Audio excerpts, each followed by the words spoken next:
The 2014 NBA draft discussion was dominated by one question: Andrew Wiggins or Jabari Parker.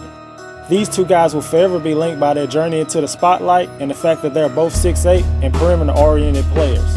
Before the country went crazy over the kid from Canada, Jabari Parker was the Sports Illustrated cover boy and #1 recruit in the country. Parker's skill set, size, and scoring ability had scouts comparing him to players like Melo and Paul Pierce. Wiggins stole his thunder by foregoing his junior season and reclassifying into the 2013 graduating class. With his LeBron-like athleticism and off-the-charts potential, he swiped the consistent #1 spot from under the Chicago native's nose. Wiggins and Parker both took their talents to college at Kansas and Duke respectively, displaying the gift that had scouts drooling over what they could become. Despite having disappointing exits in the NCAA tournament, they were no doubt two of the top 3 prospects in the draft. They both went 1 and 2 in the draft, which solidified their link between each other that will go on for the rest of their basketball careers. Now granted, they probably wouldn't have been drafted 1 and 2 if Joel Embiid didn't fracture his foot before the draft. With 2 complete seasons in the books, it has been difficult to judge these two players because of Jabari Parker's devastating ACL injury suffered during the 3rd quarter of the Bucks' win versus Phoenix mid-December during his rookie season.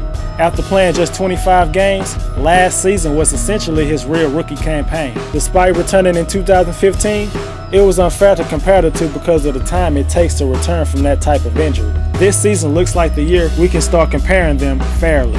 I actually think both players in certain areas have exceeded scouts' expectations that they had during their freshman seasons in college. For Wiggins, the knock on him was that he was too passive offensively and wasn't aggressive enough. At the age of 21, he's averaging around 22 points per game, and he dropped a career-high 47 points against the Lakers earlier this season. For Parker, the knock on him was his lack of explosiveness and athleticism.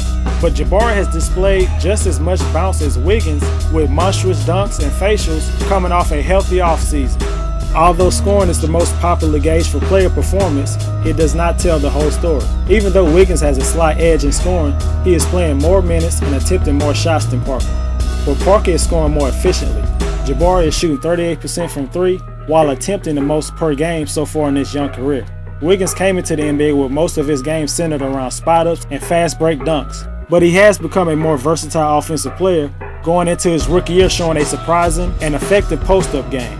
But his shot selection isn't the best, while Jabari has well-rounded his game and does it within the flow of the offense. Wiggins has been a disappointment in all the areas scouts expected him to shine. He has the physical tools and willingness to defend, but his real plus-minus ranking last year defensively was a major disappointment. Jabari, on the other hand, has been a slightly better defender and has shown the lateral ability to keep players in front of him, but he does get lost on defense from time to time. And Jabari is a much better rebounder. Despite his athleticism, Wiggins isn't really an aggressive rebounder.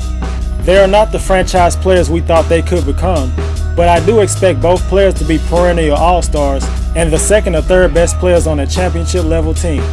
I still think Andrew Wiggins will become a better overall player due to his high ceiling and upside, assuming he uses his great athleticism and turns into the great defensive player he's supposed to be. As of right now, Jabari is the more smarter and complete player.